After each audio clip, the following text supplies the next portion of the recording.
Hello students, welcome to Amar tuition classes.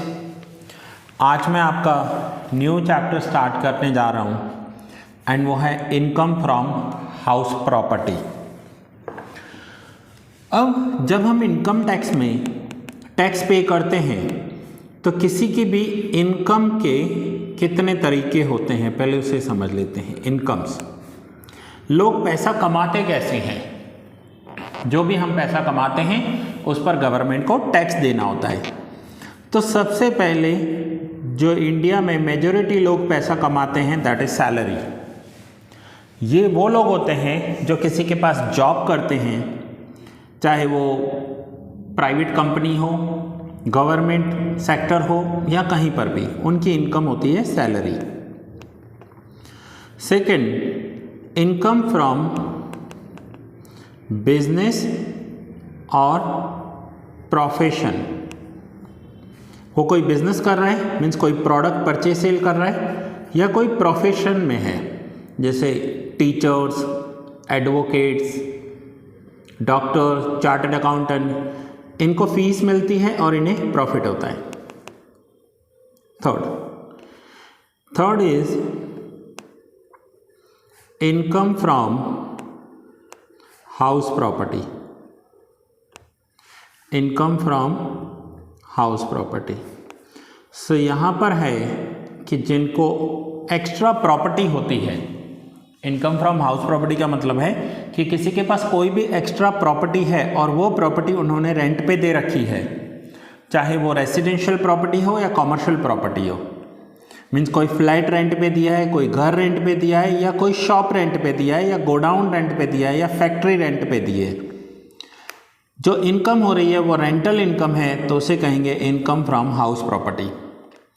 बहुत सारे students का यहाँ पर कंफ्यूजन होता है कि बोलते हैं सर हाउस लिखा हुआ है मीन्स घर होना चाहिए, कोई शॉप दे रहा है, कोई कॉमर्शियल प्रॉपर्टी दे रहा है, कोई फैक्ट्री रेंट पे दे रहा है, तो वो भी यहीं पर ही आएगी। ठीक है। Fourth is income from capital gain. अब कैपिटल गेन में क्या होता है कि आपने किसी कंपनी के शेयर्स लिए, 100 रुपीज़ का शेयर आपने 150 में बेचा, so that is called capital gain. Capital gain में हमारे पास जो असेट्स होते हैं उनकी जो वैल्यू इंक्रीज हो जाती है, और जब हम उसे सेल करते हैं तो हमें प्रॉफिट होता है, उसे कहते हैं कैपिटल गेन। एंड फिफ्थ जो इनकम का तरीका है that is income from other sources. Income from other sources. Now अब अगर मैं आपके सेमेस्टर 3 की बात करूं तो सेमेस्टर 3 में आपके बुक में कौन कौन से चैप्टर कोर्स में हैं? तो एक सैलरी था, दूसरा income from house property, and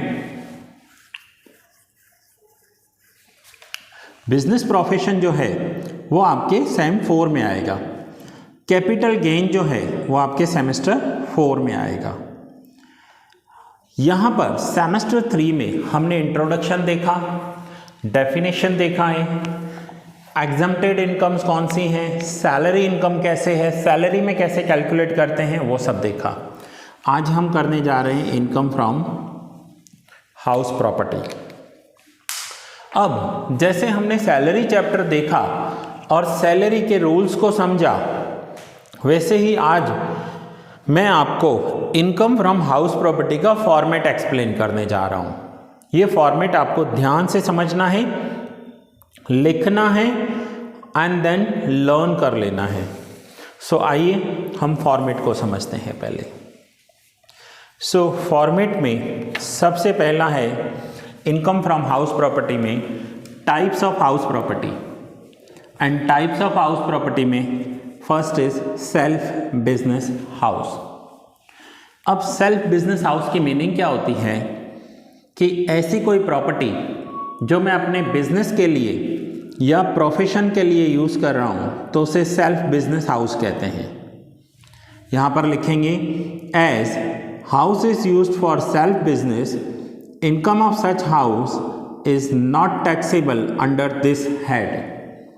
अब जैसे कि ये मेरा क्लास है, ये क्लासेस मैं अपने सेल्फ पर्पस के लिए यूज़ करता हूँ। यहाँ पर मैं ऑफलाइन लेक्चर्स देता हूँ, ऑनलाइन लेक्चर्स रिकॉर्ड करता हूँ। तो ये जो सेल्फ बिजनेस प्रॉपर्टी है, इसकी इनकम जो होगी मेरी, वो हाउस प्रॉपर्टी में नहीं आएगी। वो इनकम कहाँ जाएगी? वो इनकम बिजनेस इनकम में जाएगी। सो इस प्रॉपर्टी का कोई रेंट काउंट नहीं करेंगे। मैं ऐसा नहीं दिखा सकता गवर्नमेंट को कि ये मेरी प्रॉपर्टी है, मैंने अपने आप को रेंट पे दिया है और मैं अपने आप से रेंट लेता हूँ, ये गलत हो जाएगा। सो ये सेल्फ बिजनेस के लिए यूज़ कर रहे हैं। Second, self occupied house. अब सेल्फ ऑक्यूपाइड हाउस का मतलब होता है कि कोई हाउस है, उसमें मैं खुद रह रहा हूँ, सेल्फ ऑक्यूपाइड किया हुआ है, तो वहाँ पर भी कोई रेंट कैलकुलेट नहीं होगा। तो जब भी हम रेंट कैलकुलेट करते हैं, हमें नेट एनुअल वैल्यू चाहिए होता है। तो हम जब सेल्फ ऑक्यूपाइड हाउस कैलकुलेट करेंगे तो उसका नेट एनुअल वैल्यू निल हो जाएगा। उसमें से एक पॉइंट माइनस करना है हमें, इंटरेस्ट ऑन लोन। अगर वो घर लेने के लिए हमने कोई लोन लिया है तो उस लोन का जो इंटरेस्ट होगा वो माइनस करेंगे। इसका मतलब है घर मेरा है, मैंने ख़रीदा है, खुद यूज़ कर रहा हूँ, बट वो मैंने लोन पर लिया है। अब लोन पे लिया है तो लोन की ईएमआई पे करूँगा, और अगर ईएमआई पे करूँगा लोन की तो उसमें इंटरेस्ट भी होगा, तो वो इंटरेस्ट मेरे लिए एक्सपेंस हो जाएगा। इसलिए सेल्फ ऑक्यूपाइड हाउस में से हमेशा लॉस होता है, loss from self occupied house आएगा। जब भी क्वेश्चन आएगा तो क्वेश्चन में आपको दिया हुआ होगा कि ये हाउस सेल्फ बिजनेस के लिए यूज़ कर रहे हैं, ये हाउस सेल्फ ऑक्यूपाइड करके रखा हुआ है। तो ये आप अच्छे से नोट डाउन कर लो। टाइप ऑफ हाउसेस में सबसे पहला self business house and then second self occupied house.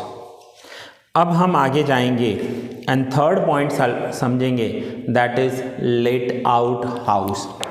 Let out का मतलब होता है जब हम कोई घर या प्रॉपर्टी किराए पर देते हैं तो उसे कहते हैं लेट आउट हाउस। मैं हिंदी में कहूँगा कि ये प्रॉपर्टी मैंने किराए पर दी हुई है, इंग्लिश में कहेंगे कि हमने ये प्रॉपर्टी लेट आउट कर दी है। लेट आउट कर दी है मीन्स भाड़े पे दी है, किराए पर दी है। जब भी कोई प्रॉपर्टी किराए पर दी जाती है तो उसमें टू पार्टीज होती हैं, टू अलग अलग पार्टीज। एक होता है मकान मालिक। मकान मालिक को लैंडलॉर्ड कहते हैं। ये आपको पता होगा कि जो उस मकान का मालिक होता है, जो रेंट पर देता है, उसे हम लैंडलॉर्ड कहते हैं, लैंडलॉर्ड। और जो किराए पर लेता है, हिंदी या गुजराती में, हिंदी में उसे किराएदार कहते हैं, गुजराती में उसे बाड़ुआत कहते हैं, इंग्लिश में उसे टेनेंट कहेंगे। इस चैप्टर में ये वर्ड आपको बहुत बार मिलेगा, टेनेंट। टेनेंट का मतलब है किराएदार और लैंडलॉर्ड का मतलब है मकान मालिक।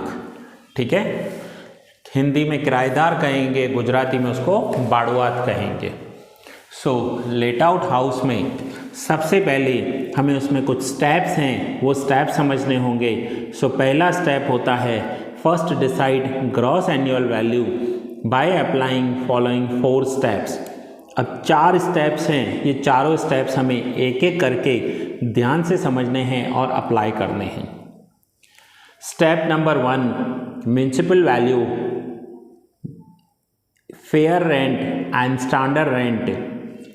Select the higher value from A and B but restricted to C। अब वैसे तो आप अभी ये नोट डाउन कर लो, जब मैं सम्स करवाऊँगा तो उस टाइम पर मैं आपको एक्सप्लेन करूँगा। अभी के लिए मैं इतना बता दूँ कि आपको A और B में से हायर वैल्यू लेनी है और उस वैल्यू को C वैल्यू के साथ कंपेयर करना है, और फिर हमें C वैल्यू और इन दोनों में से जो हायर वैल्यू है उन दोनों को कंपेयर करके उसमें से लोअर वैल्यू लेनी है। तो ये पॉइंट जब मैं इलस्ट्रेशंस या एक्सरसाइज के सम्स करवाऊंगा तो उसमें ज़्यादा अच्छे से क्लियर करेंगे। अभी आप रूल्स के अकॉर्डिंग लिख लो। Step number 2, actual annual rent. अब ये म्युनिसिपल वैल्यू पहले समझते हैं होती क्या है। म्युनिसिपल वैल्यू का मतलब होता है कि गवर्नमेंट ने उस म्युनिसिपल एरिया के अंदर आने वाली प्रॉपर्टी का एक वैल्यू डिसाइड करके रखा होगा कि इस एरिया में कोई भी प्रॉपर्टी आ रही है तो उसका एक वैल्यूएशन होना चाहिए, उसे हम कहते हैं म्युनिसिपल वैल्यू। लोग करते क्या हैं, प्रॉपर्टी होती है, प्रॉपर्टी का रेंट होता है 10,000 और अपना टैक्स बचाने के लिए गवर्नमेंट को बताते हैं कि हमने 5,000 में रेंट पे दी है, या गवर्नमेंट को दिखाते हैं हमने 2,000 पर रेंट पे दी है। तो गवर्नमेंट ने उसका म्युनिसिपल वैल्यूएशन बना दिया है, म्युनिसिपल वैल्यूएशन से कम रेंट पे हम नहीं दे सकते। So that is municipal value.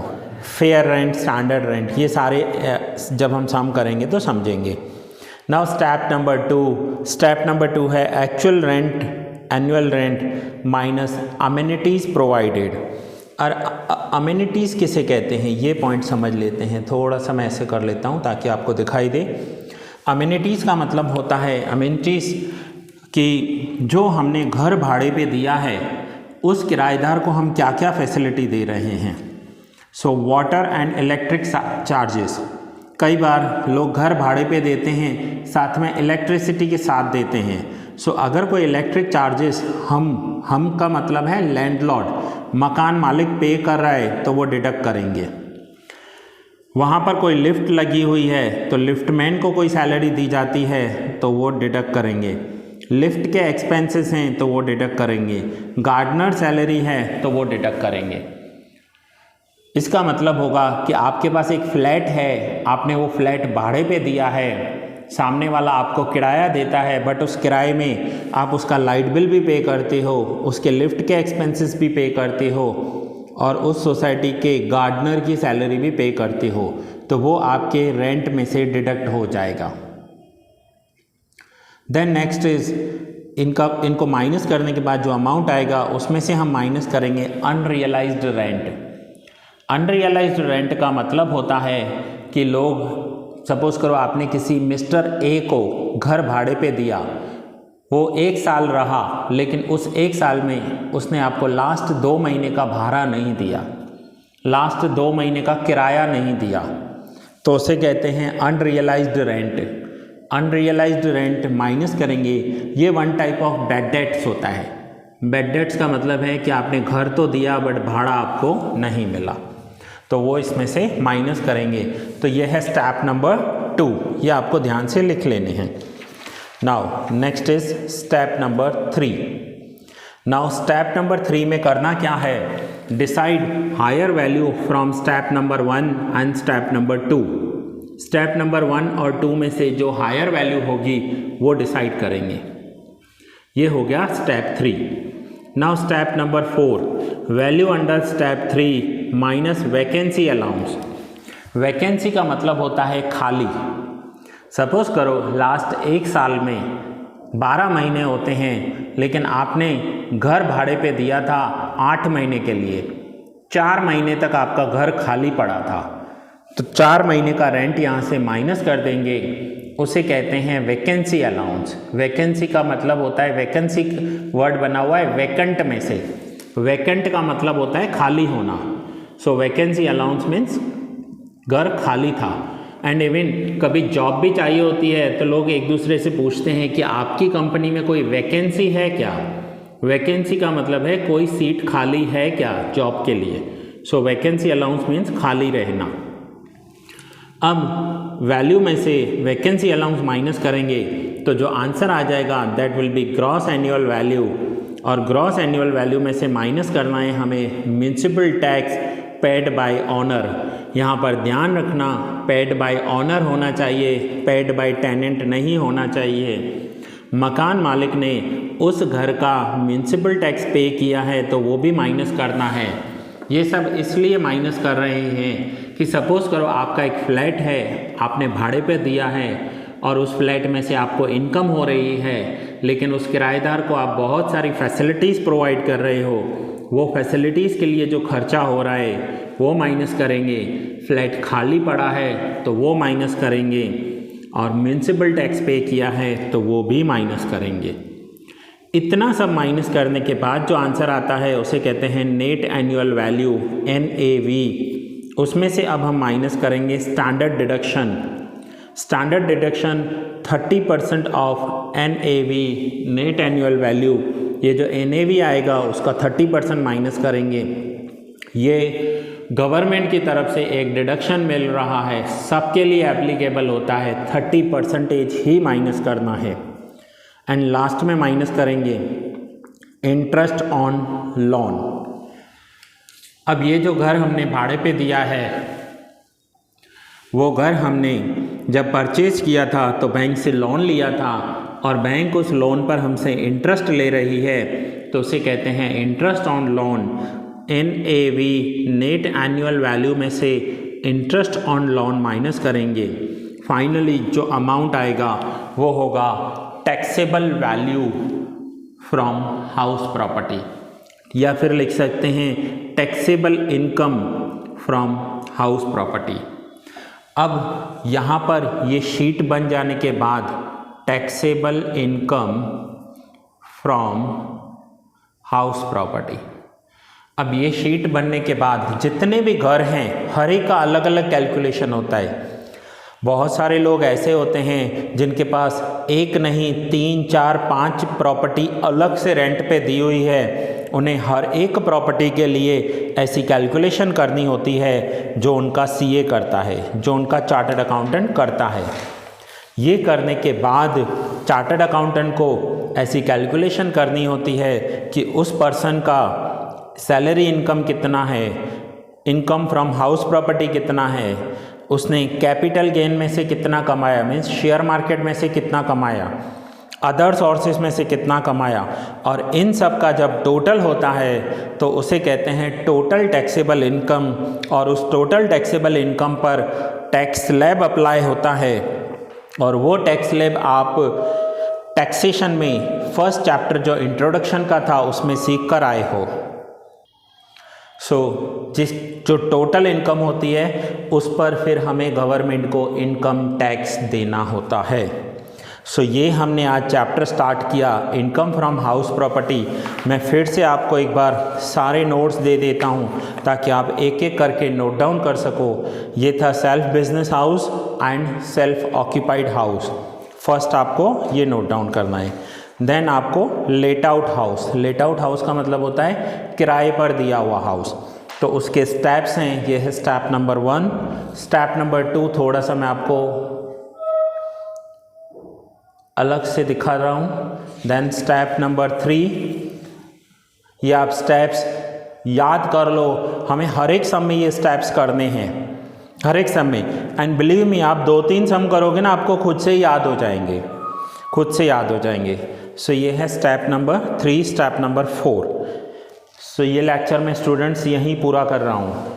Next lecture में कंटिन्यू करेंगे। अगर आप मेरा लेक्चर YouTube पर देख रहे हो तो आपको चैनल सब्सक्राइब कर देना है ताकि आने वाले सारे लेक्चर्स आपको मिलते रहें। और यहीं पर ही मेरा प्लेलिस्ट भी बना हुआ होगा, आप प्लेलिस्ट में चले जाइए, आपको सेमेस्टर के सारे लेक्चर्स मिल जाएंगे वहाँ पर।